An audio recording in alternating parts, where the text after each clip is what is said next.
Tidak ada seorang suami, tidak ada seorang lelaki yang paling jahat, tidak ada seorang suami yang paling kejam, melainkan suami itu adalah Fir'aun. Alihi wa man wala. Ashhadu an la ilaha illallah wa ashhadu anna sayyidina Muhammad abduhu wa rasuluh. Allahumma salli wa sallim ala sayyidina Muhammad wa ala alihi wa sahbihi wa barik wa sallim. Rabbi yassir wa la tu'assir wa tamim bil khair ya karim, amma ba'du. Terima kasih kepada pengurusi majlis yang saya hormati, yang berbahagia Prof Madya Dr. Sabai Anah binti Bacok, yang dihormati barisan staf Resident College Rafflesia, pengarah program dan seluruh adik-adik yang dihormati Allah Subhanahu wa taala sekalian. Apa khabar semua? Baik, ada yang sakit? Ada yang tak sihat? Suara saya jelas ke tidak? Ke bergema sikit ke kurang ke? Kurang, ada yang kurang kat tangan? Tolong. Sekarang jelas tak? Boleh? Boleh, okey, alhamdulillah. Saya suka sebut kisah ni, saya suka sebut back to basic balik. Kita balik kepada sirah kita balik kepada kejadian manusia. Sehingga hari ini kita sekarang berada di alam dunia.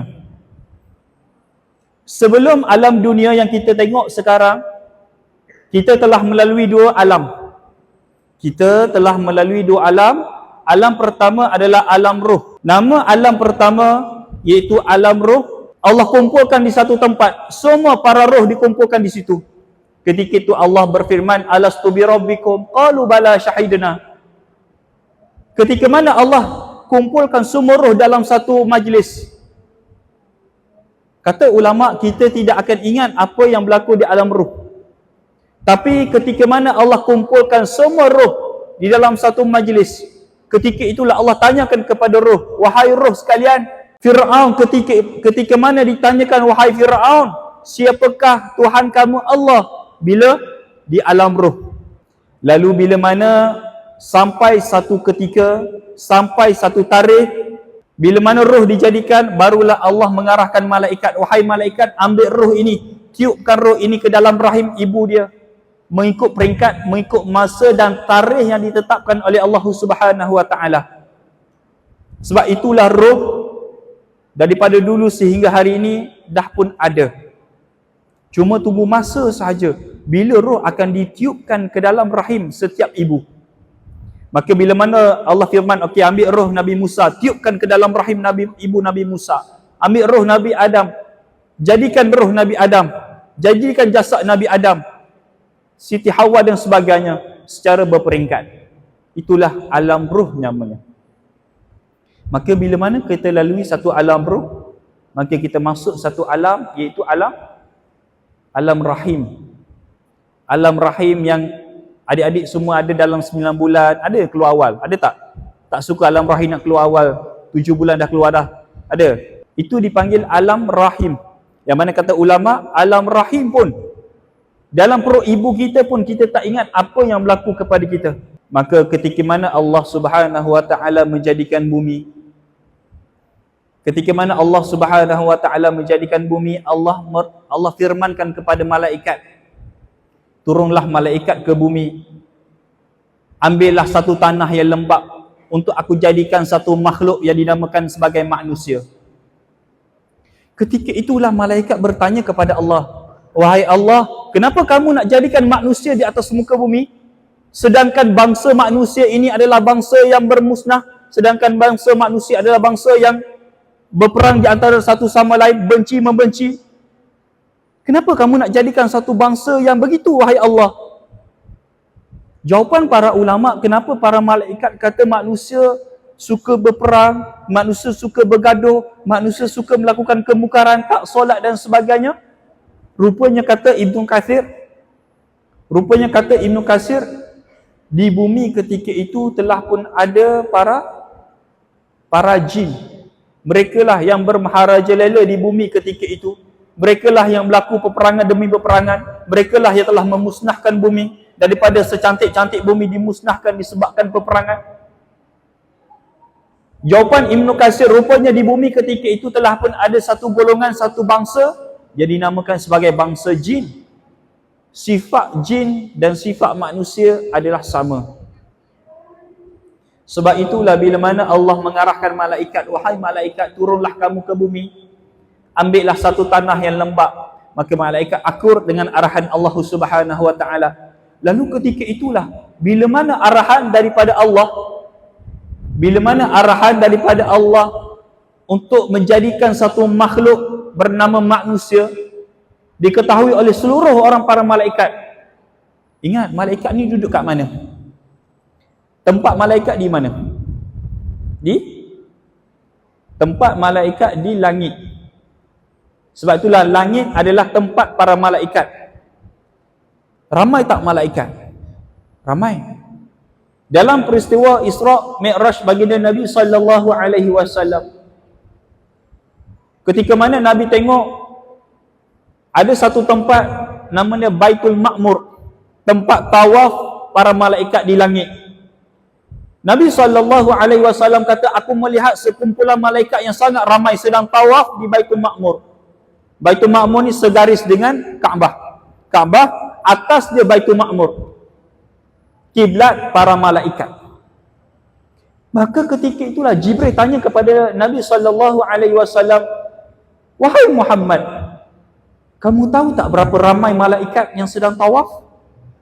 Kata Nabi, aku tak tahu, malaikat Allah sahaja yang tahu. Bila mana malaikat tanya kepada Rasulullah, wahai Muhammad, kamu tahu tak berapa ramai malaikat yang sedang tawaf? Kata Jibril, sesungguhnya wahai Muhammad, malaikat yang sedang tawaf di Baitul Ma'mur sekarang adalah seramai 70,000 orang malaikat. Setiap malaikat hanya diizinkan oleh Allah untuk tawaf satu kali seumur hidup mereka. Ketika mana malaikat dibenarkan untuk tawaf sekali seumur hidup, ketika mana mereka selesai tawaf, mereka akan kembali ke tempat mereka untuk selama-lamanya sampai hari kiamat. Maksud dia apa? Malaikat hanya boleh tawaf sekali seumur hidup. Kenapa? Sebab ramai malaikat yang tengah tunggu queue. Ketika mana 70,000 malaikat yang sedang tawaf selesai sahaja tawaf, maka mereka akan balik ke tempat mereka masing-masing. Maka datanglah 70,000 yang lain pula, tawaf pula mereka sebanyak 7 pusingan, maka kembalilah mereka ke tempat mereka masing-masing. Begitulah diulang-ulang sampailah berlakunya hari kiamat. Sekali tawaf berapa minit? 10 minit ke 20 minit, kan? So kiralah berapa juta malaikat, berapa bilion malaikat yang ada di atas muka bumi. Sebab itulah kata Ibn Katsir, makhluk Allah yang paling ramai adalah malaikat. Nisbah malaikat adalah 9 dengan 1. 1 itu adalah manusia, 9 itu adalah malaikat. Lalu bila mana Allah memfirmankan kepada malaikat untuk mencari satu tanah yang lembap, maka turunlah malaikat ke bumi, dicarilah satu tanah yang lembap, maka diangkat ke langit, disembahkan kepada Allah. Maka ketika itulah Allah menjadikan satu jasad namanya Adam alaihi salam, panjang dia adalah 60 hasta. Ketika itulah malaikat datang tengok jasad Nabi Adam alaihi salam, roh belum ditiupkan lagi. Malaikat melihat satu jasad panjangnya 60 hasta, maka datanglah satu makhluk Allah bernama Iblis. Iblis adalah makhluk Allah, lain dengan jin. Walaupun kejadian Iblis adalah daripada api, tapi api yang berlainan dengan api yang diciptakan jin. Lalu Iblis datang. Kenapa Iblis datang? Sebab ketika itu Iblis adalah guru para malaikat. Iblis adalah guru malaikat Jibril. Iblis adalah guru bagi malaikat maut. Iblis adalah guru bagi malaikat Israfil, Mikail. Semua para malaikat berguru dengan Iblis. Dan kata para ulama, ketika mana Iblis berdoa tidak akan ditolak oleh Allah, melainkan doa itu akan dikabulkan oleh Allah. Lalu Iblis datang, guru besar, ulama besar. Dia datang, dia melihat satu jasad. Lalu dia masuk ke dalam jasad Nabi Adam alaihi salam. Dia masuk, lalu dia keluar Ketika itulah iblis kata kepada seluruh para malaikat, wahai para malaikat, sesungguhnya jasad ini adalah lemah. Jasad ini, manusia ini lemah, dalamnya adalah kosong. Dia tak puas hati kerana retitan daripada firman Allah, arahan daripada Allah, usjudu li Adam, hormatlah kamu kepada Adam alaihi salam. Bagaimana iblis nak hormat kepada Nabi Adam, sedangkan iblis mempunyai satu kekuasaan yang luar biasa. Iblis ada satu ilmu yang luar biasa. Iblis ada satu, Allah berikan satu kekuasaan yang luar biasa kepada iblis. Bagaimana dia nak tunduk hormat kepada satu jasad yang lemah. Sebab itulah ulama kata, memang manusia lemah, tapi ketika mana manusia itu betul-betul beriman kepada Allah, betul-betul mentaati Allah, ketika itulah manusia daripada lemah menjadi satu manusia yang luar biasa. Sebab itulah arahan daripada Allah untuk sujud kepada Nabi Adam. Seluruh para malaikat sujud kepada Nabi Adam. Sebab apa? Sebab Nabi Adam satu orang manusia yang beriman kepada Allah, yang taat kepada Allah, tidak syirikkan kepada Allah, ikut arahan Allah. Ketika itulah manusia dimuliakan oleh Allah Subhanahu wa taala. Ingat bila Allah jadikan manusia, Allah jadikan manusia saja ke? Tidak. Ketika mana Allah jadikan manusia, ketika itulah Allah jadikan satu makhluk yang bernama ujian. Ketika mana Allah menjadikan satu makhluk, Allah menjadikan manusia, ketika itulah Allah sertakan satu ujian buat mereka. Sebab itulah tidak ada manusia yang beriman kepada Allah, melainkan manusia itu akan diuji oleh Allah Subhanahu wa taala. Ujian itu apa? Apa itu ujian? Kita nak berbalik kepada topik kita. Jauhkan saya bawa sebab nak bagi faham. Apa itu ujian? Ujian, adakah selipar kita hilang itu ujian? Adakah kawan rembat biskut itu ujian? Adakah kawan ambil Maggi tanpa izin ujian? Tiba-tiba kita berjalan, tiba terkena bucu meja, sakit. Adakah itu ujian? Kata Nabi SAW, apa itu ujian? Ujian adalah ketika mana seseorang itu berjalan, lalu dia terkena satu duri yang sangat kecil. Dia terkena satu duri yang sangat kecil dan duri itu menyakitkan dia walaupun sedikit, maka itulah ujian. Faham daripada hadis Nabi SAW, apa jua masalah yang datang kepada kita, meskipun masalah itu kecil, maka itu adalah ujian. Lalu kata ulama, ujian ketika mana seseorang itu terkena kepada ujian, dan ketika mana dia menerima satu ujian dan dia mengambil ujian itu untuk dekatkan diri kepada Allah Subhanahu wa taala, ketika itulah kata ulama, Allah akan angkat darjatnya ke satu tahap yang lebih tinggi. Tapi ketika mana ujian itu datang kepada dia, dia makin jauh kepada Allah dan makin jauh kepada Allah, ketahuilah Allah tidak memandang dia, Allah tidak suka kepada dia. Sebab itulah kita tengok dalam ramai-ramai manusia, ada satu manusia yang Allah tidak memandang dia. Dalam ramai-ramai manusia yang pernah Allah jadikan, ada satu manusia ini Allah cipta dia, Allah jadikan dia. Tapi ketika mana dia telah menguji Allah sampai di satu tahap kemuncak kemarahan Allah, ketika itu Allah tidak memandang dia. Siapa? Manusia itu tidak pernah menerima satu ujian. Manusia itu tidak pernah menerima satu kesakitan. Meskipun batuk, meskipun sesama, manusia itu tidak pernah merasai kesakitan itu. Siapa? Dia adalah Fir'aun. Fir'aun satu-satunya makhluk Allah. Allah sangat benci kepada dia sehingga capai satu tahap kemuncak kemarahan Allah Subhanahu wa taala, kemuncak kemurkaan Allah. Allah tak datangkan satu ujian pun untuk Fir'aun. Kita lihat ketika mana Allah tidak suka kepada Fir'aun, Allah tidak sayang kepada Fir'aun, ketika mana Fir'aun menjalani kehidupan dia, sakit tak pernah. Kerajaan dia, bila mana dia bertempur, bila mana dia nak buka satu kerajaan yang baru, setiap kali peperangan, setiap kali itulah peperangan dia akan menang. Kejayaan demi kejayaan, kekayaan demi kekayaan yang dirakum oleh Fir'aun. Sebabkan itulah ketika mana dia melihat, apa jua aku buat semua berjaya. Padahal dia tidak beriman kepada Allah.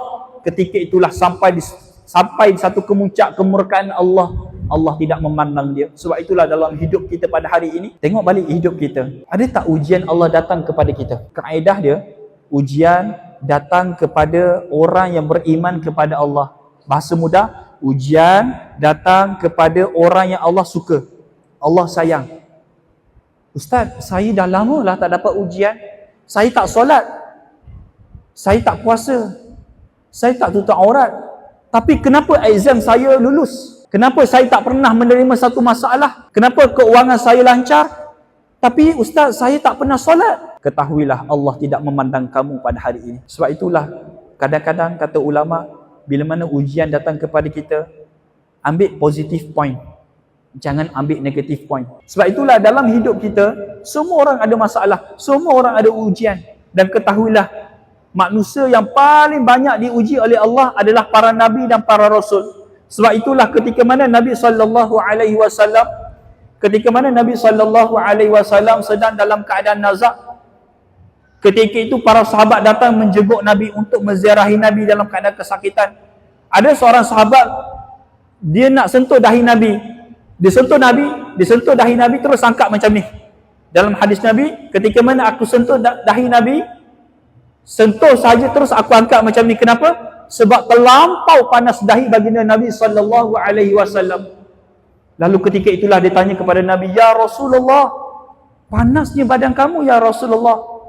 Ketika itulah Nabi bagi tahu, "Ya, ketika mana kami para nabi diuji oleh Allah, kami akan diuji oleh Allah sebanyak 2 kali ganda nak dibandingkan dengan kalian semuanya." Maksud dia ketika mana Nabi diuji demam Nabi 2 kali ganda. Ketika mana Nabi diuji masalah rumah tangga, 2 kali ganda akan diuji oleh Allah Subhanahu Wa Taala.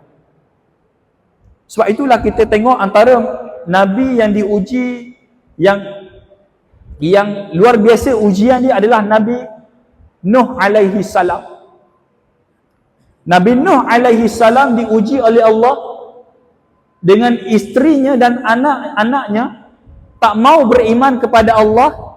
Dan ketika mana Nabi Nuh buat satu kapal di atas sebuah bukit, tahu kan? Ketika mana Nabi Nuh alaihi salam melihat satu kemungkaran demi kemungkaran, ketika itu Allah firman kepada Nabi Nuh, "Wahai Nuh, carilah kayu-kayu dan jadikan satu bahtera yang sangat besar." Ketika mana Nabi Nuh sedang menjadikan satu bahtera di atas sebuah bukit, ketika itulah Nabi Nuh ditergelak-gelakkan, ditertawa-tawakan oleh kaumnya. "Wahai Nuh, adakah kamu sudah gila? Bagaimana mungkin sebuah kapal nak berlayar di atas sebuah bukit?" Dan di antara orang yang tidak sokong akan perjuangan Nabi Nuh adalah isterinya. Antara orang yang tak sokong perjuangan Nabi Nuh adalah anak-anaknya. Sebab itulah ketika mana banjir yang melanda yang satu bumi dilanda satu banjir yang sangat besar, ketika itulah Nabi Nuh memanggil isterinya, "Wahai isteriku, naiklah ke atas kapal. Nescaya kamu akan diselamatkan oleh Allah dan kamu akan diampunkan oleh Allah." Tapi isteri Nabi Nuh angkuh. Isteri Nabi Nuh tidak percaya. Isteri Nabi Nuh degil. Disebabkan itulah isteri Nabi Nuh mati dalam keadaan tidak beriman kepada Allah Subhanahu Wa Taala. Pasangan kita hidup semati, tiba-tiba sampai satu ketika pasangan kita itu menjatuhkan kita. Apa perasaan kita? Sakit. Begitulah yang dilalui oleh Nabi Nuh alaihi salam. Sama juga Nabi Lut alaihi salam. Nabi Lut alaihi salam, siapa yang membongkarkan satu rahsia? Kan datang 2 orang malaikat yang sangat lawa kan ke dalam rumah Nabi Lut. Tahu tak kisah tu? Yang nak menyampaikan satu berita kepada Nabi Lut, "Wahai Lut, aku malaikat, aku datang membawa satu arahan daripada Allah yang Allah akan datangkan satu azab buat kaum kamu, wahai Lut, kaum Sodom yang suka sesama sejenis." Ketika mana 2 orang malaikat yang berubah menjadi seorang lelaki yang sangat cantik, lelaki yang sangat handsome, yang sangat lawa, siapa yang bagi tahu kepada seluruh masyarakat kaum Sodom ketika itu yang ada di rumah Nabi Nuh ada 2 orang lelaki yang lawa, isteri Nabi Lut alaihi salam. Isteri Nabi Lut lah yang keluar daripada rumah ikut pintu belakang.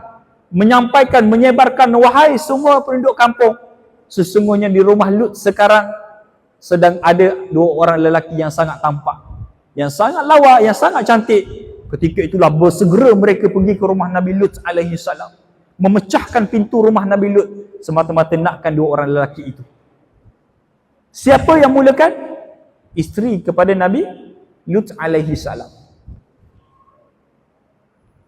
Tapi apa pengakhiran hidup ketika mana kita diuji oleh Allah? Sebab itulah bila mana ujian datang kepada kita, kita kena percaya sesuatu perkara.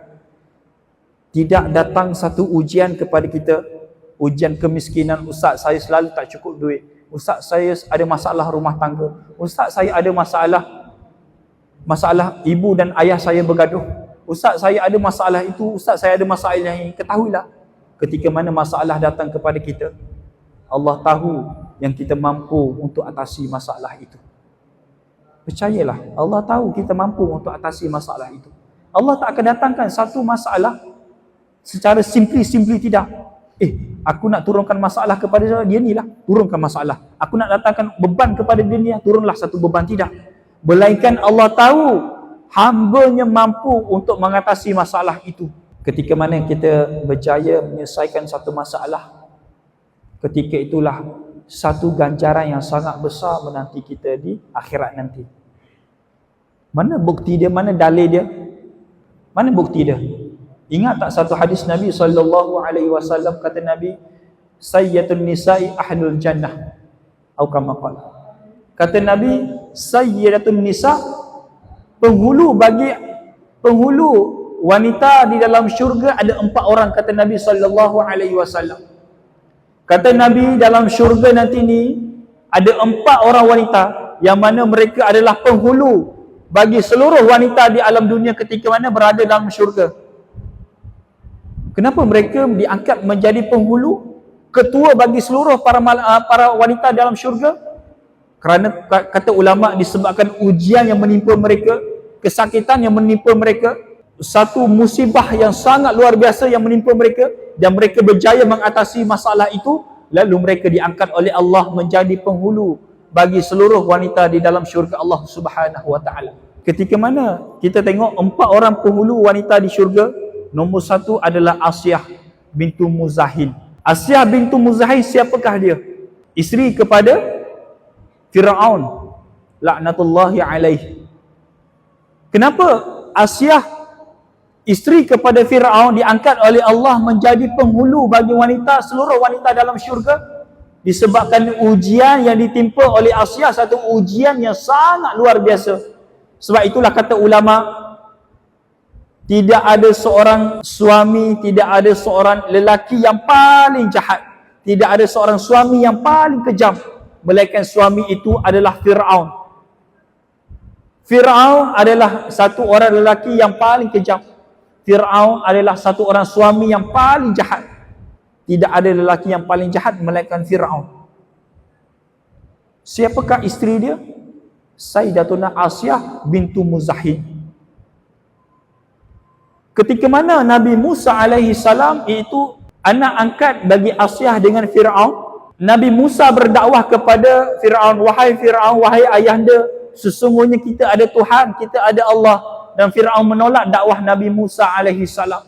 Dan orang pertama yang menerima dakwah Nabi Musa adalah Asyah bintu Muzahil. Dalam keadaan Asyah rahsiakan akan keimanan dia kepada Nabi Musa dan kepada Allah Subhanahu wa taala.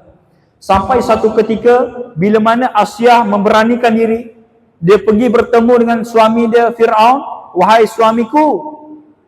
Adakah Fir'aun tak sayang kepada Asyah? Sayang. Asyah adalah isteri Fir'aun yang paling cantik. Dalam ramai-ramai isteri Fir'aun, Asyah isteri yang paling cantik. Mana bukti Fir'aun sayang kepada Asyah? Ingat tak ketika mana Nabi Musa dihanyutkan di sungai Nil, di Mesir, di sungai Nil, dihanyutkan di dalam satu bakul, dihanyutkan. Kenapa? Sebab keluar satu arahan daripada Fir'aun untuk membunuh seluruh bayi lelaki yang berasal daripada Bani Israel. Maka pada tahun tu ditakdirkan oleh Allah, tahun itu Nabi Musa dilahirkan, dan tahun itu jugalah Fir'aun mengarahkan untuk membunuh semua bayi lelaki dari kalangan Bani Israel.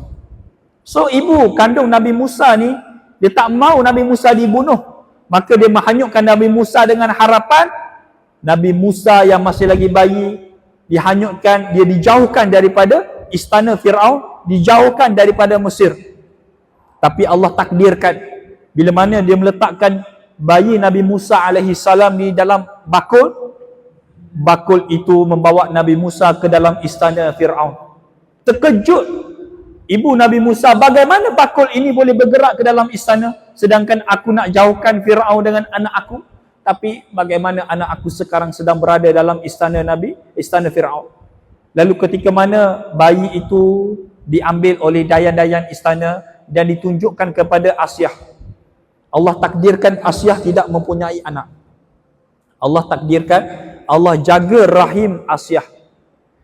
Ada setengah ulama kata Fir'aun sangat sayang kepada Asyah, tapi perkahwinan Fir'aun dengan Asyah tidak mendatangkan anak, sebab Allah menjaga rahim Asyah. Ketika mana Fir'aun, ketika mana Fir'aun nak bersetubuh dengan Asyah, Allah datangkan satu jin, satu iblis berupa dengan Asyah, maka dialah yang disetubuh dengan Fir'aun. Sebab apa? Sebab Allah menjaga rahim Asyah, tidak disetubuh oleh satu makhluk yang paling kejam. Bayangkan, tidak ada satu manusia, melainkan manusia ini mengatakan, Ana Rabbukumul A'la, aku Tuhan bagi kalian. Iblis, walaupun iblis jahat, iblis tidak akur dengan arahan Allah, iblis tidak pernah mengaku aku ni Tuhan. Lalu bila mana dayan itu bawa bayi itu kepada Fir'aun, kepada Asyah, yang mana Asyah nakkan seorang anak, Fir'aun pun nakkan seorang anak daripada rahim Asyah. Maka anak itu dibawa kepada Dayan, Dayan bawa kepada Asyah. Ketika mana Asyah melihat satu bayi bernama Musa alaihi salam, Allah mencampakkan satu kecintaan dalam hati Asyah, kecintaan, kesayangan, kasihan. Ketika mana dia melihat satu bayi yang sangat cantik bernama Musa alaihi salam. Sebab itulah bila mana bayi itu dipegang oleh Asyah, Asyah tahu bayi itu bayi lelaki. Asyah tahu yang Fir'aun mengeluarkan satu arahan untuk bunuh seluruh anak lelaki dalam kalangan bangsa Israel ketika itu. Tapi ketika mana Fir'aun datang, Fir'aun melihat ada seorang bayi lelaki, bersegera Fir'aun nak bunuh bayi itu. Tapi ketika itulah dipujuk oleh Asyah, wahai suamiku, boleh tak kita bela, kita jaga bayi ni sangat cantik. Lalu ketika mana Fir'aun dipujuk oleh isteri yang dia paling sayang, ketika itulah Fir'aun kata, tak apalah, kita jagalah bayi ini. Kita jagalah bayi ini, kita ambillah bayi ini sebagai anak angkat kita. Fir'aun lupa yang dia telah mengeluarkan satu arahan untuk membunuh keseluruhan bayi lelaki dalam kalangan Bani Israel. Sebab itulah bila mana Asyah sudah beriman kepada Allah, Asyah memberanikan diri bertemu dengan Fir'aun. Wahai suamiku, sesungguhnya hari ini aku telah beriman kepada agama Nabi Musa. Aku telah beriman kepada Allah. Ketika itulah Fir'aun sangat murka kepada Asyah. Ketika itulah Fir'aun mengarahkan bala tenteranya untuk menangkap Asyah dan diletakkan di tengah-tengah padang pasir yang sangat panas, dan di kepala Asyah ada satu batu yang sangat besar. Mesir, kalau panas, saya belajar di Mesir dulu, di Egypt. Paling panas yang saya pernah alami 52 Celsius. 52 Celsius tu memang tahap yang saya tak boleh nak adapt. Kena bawa air. Dehydrated dan macam-macam lagi lah, kena bawa payung dan sebagainya. Ketika mana Asyah diletakkan di tengah padang pasir yang sangat panas, hari pertama Fir'aun datang kepada Asyah, wahai Asyah, diikatkan tangan macam ni. Tangan macam ni diikat. Dan kaki pun diikat macam tu. Dan di atasnya diletakkan satu batu yang besar, menanti untuk jatuh sahaja batu tu. Hari pertama Fir'aun datang kepada Asyah, wahai isteriku, wahai Asyah, adakah kamu nak beriman kepada aku? dan keluar daripada agama Musa, kata Asiyah, wahai suamiku, sesungguhnya makin kuat keimanan aku kepada Allah, makin kuat kepercayaan aku kepada agama Nabi Musa. Ketika itulah makin murka Firaun. Dibawa hari kedua dan dibawa hari ketiga, soalan yang sama, jawapan yang sama. Ketika mana sampai hari ketiga, ketika itulah Firaun mengarahkan tenteranya untuk menjatuhkan satu batu yang besar, dijatuhkan ke badan Sayyidatuna Asiyah bintu Muzahid. Ketika itulah Asiyah kata la ilaha illallah, jatuhlah batu itu, syahidlah Asiyah ketika itu. Sebab itulah dia dapat satu pangkat yang paling tinggi. Nombor dua adalah Sayyidatuna Khadijah bintu Khuwailid. Siapa dia? Isteri kepada baginda Nabi SAW. Ni saya nak cerita bagaimana Sayyidatuna Asiyah menerima satu ujian yang sangat berat. Sayyidatuna Khadijah. Sayyidatuna Khadijah merupakan seorang wanita yang paling kaya di kota Mekah ketika itu. Ketika mana masyarakat Mekah nak membuat ataupun nak melebarkan perniagaan mereka, ketika itulah seluruh masyarakat Mekah yang berdagang, yang berniaga, mereka akan pergi ke rumah Sayyidatuna Khadijah untuk meminjam duit. Pada waktu itu belum ada bank lagi. Belum ada tempat bank lagi untuk draw duit, meminjam duit, tidak. Pinjam duit dengan orang-orang, dan ketika itulah masyarakat Mekah ketika itu meminjam duit dengan Sayyidatuna Khadijah bintu Khuwailid. Dia adalah antara orang yang paling kaya di kota Mekah ketika itu. Bahasa mudah, dia antara orang VVIP di kota Mekah ketika itu. Kekayaan, kehormatan, semua ada kepada Sayyidatuna Khadijah bintu Khuwailid. Sebelum Khadijah bertemu dengan baginda Nabi SAW, sebelum Khadijah bertemu dengan Nabi SAW, kehidupan Khadijah mewah, kehidupan Khadijah senang, semua orang suka kepada Khadijah. Yalah, kalau ada duit semua benda boleh buat, betul tak? Semua benda jalan, betul tak? Kalau ada duit semua benda jalan. Itulah yang dilalui oleh Sayyidatuna Khadijah. Semua orang menghormati dia, semua orang takut kepada dia, semua orang hormat kepada dia. Sebab tempat kebergantungan adalah Sayyidatuna Khadijah. Sama juga yang berlaku kepada Nabi Ayub alaihi salam. Nabi Ayub, ketika mana Nabi Ayub ni antara Nabi yang usahawan yang paling berjaya. Nabi Ayub antara Nabi yang terkaya. Ketika mana Nabi Ayub berada di yang paling terkaya, banyak kekayaan, ketika itu seluruh rakyat dia menghormati Nabi Ayub. Tapi ketika mana Allah uji Nabi Ayub, dalam sekelip mata tanaman Nabi Ayub rosak, dengan sekelip mata semua anak-anak Nabi Ayub meninggal, dengan sekelip mata semua perniagaan Nabi Ayub musnah, dan Allah datangkan kepada Nabi Ayub satu perasaan, satu kesakitan yang misteri.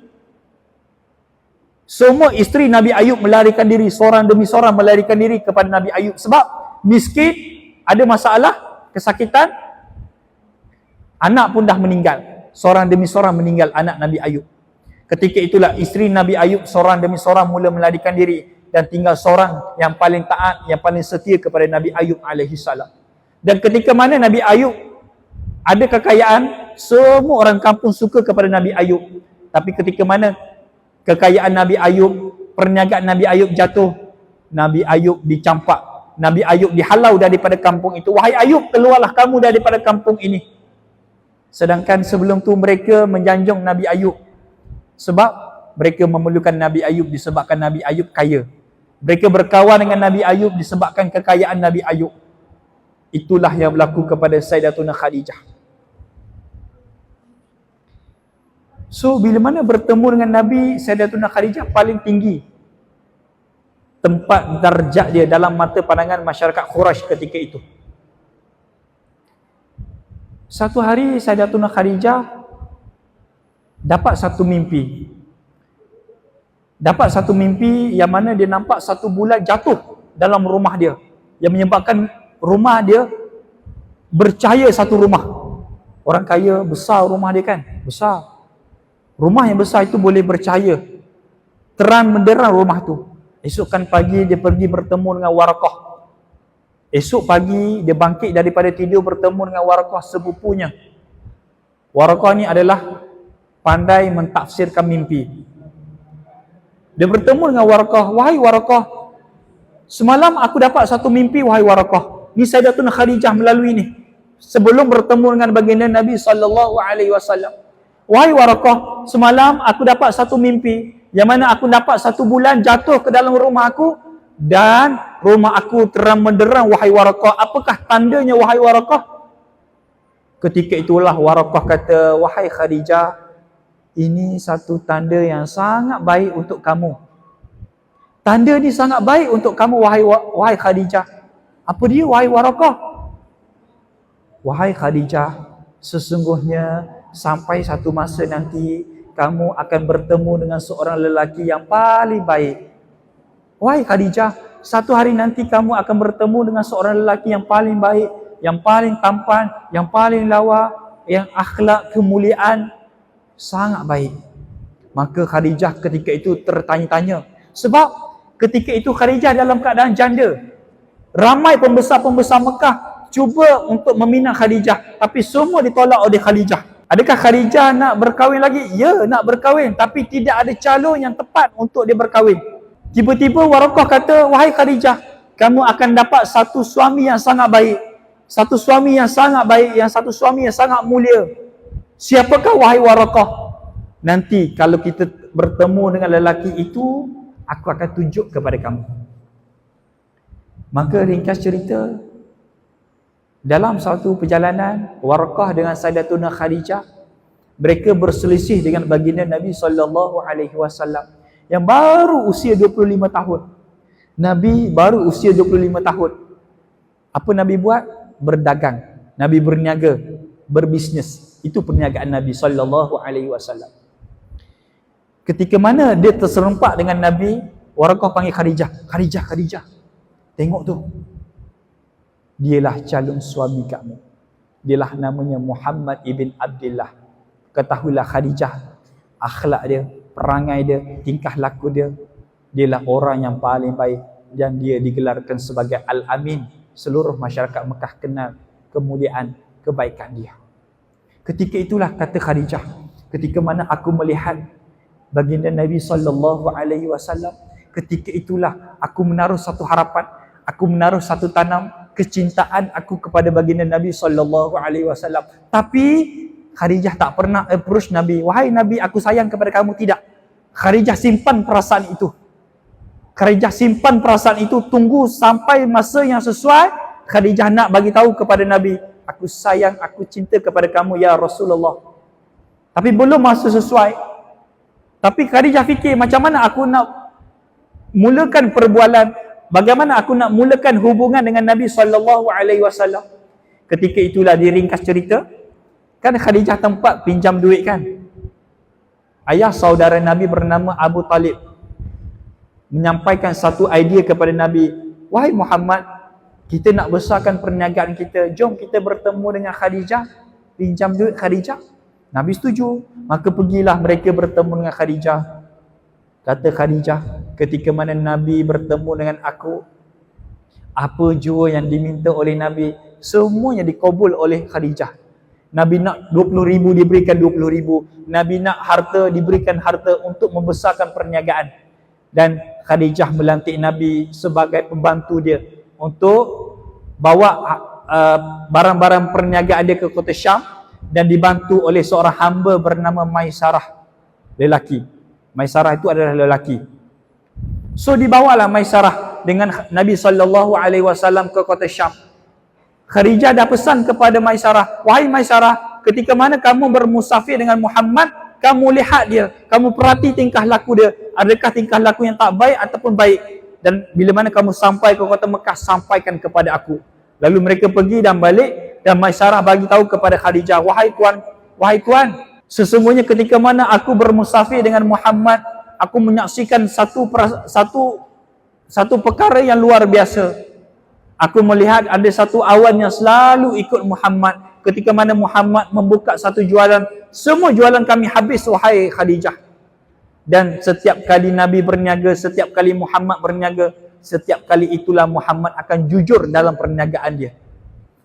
Maka ketika itulah makin berbuak-buak perasaan cinta Khadijah kepada baginda Nabi SAW. Maka Khadijah pun bagi tahu kepada kawan baik dia akan hasrat dia untuk melamar baginda Nabi SAW. Maka berkahwinlah, ringkas cerita.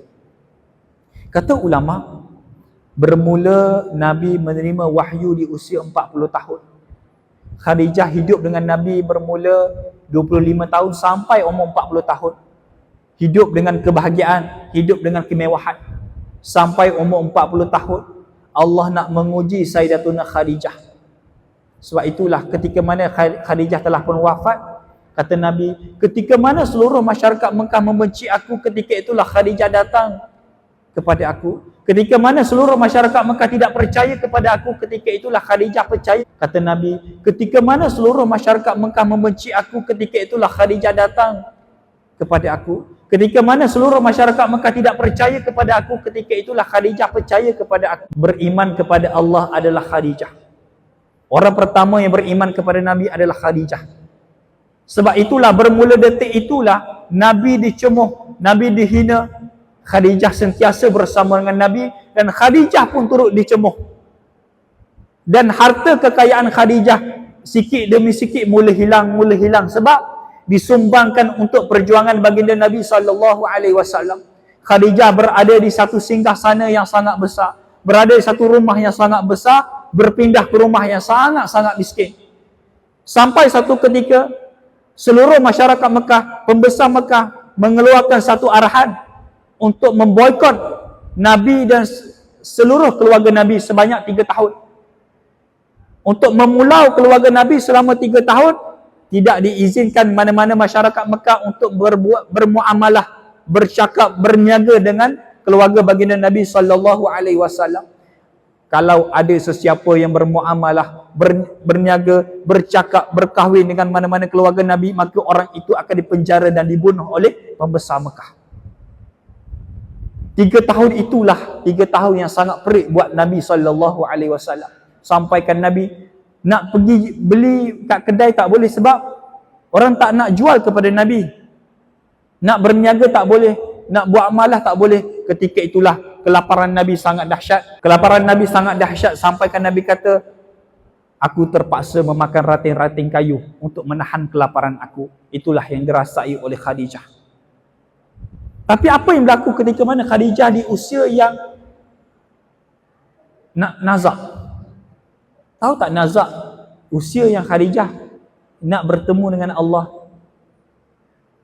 Satu hari Nabi dapat satu perasaan yang Khadijah akan bertemu dengan Allah, akan meninggal. Khadijah bagi tahu kepada Sayyidatuna Fatimah, anak dia, wahai Fatimah, sesungguhnya aku merasai ajal aku makin dekat. Bagi tahulah kepada ayah kamu Muhammad sallallahu alaihi wasallam. Ketika mana dia sedang dalam keadaan nazak, berpeluh Sayyidatuna Khadijah, Nabi masuk ke dalam kamar Sayyidatuna Khadijah. Nabi ambil kepala Sayyidatuna Khadijah, diletakkan di paha Nabi.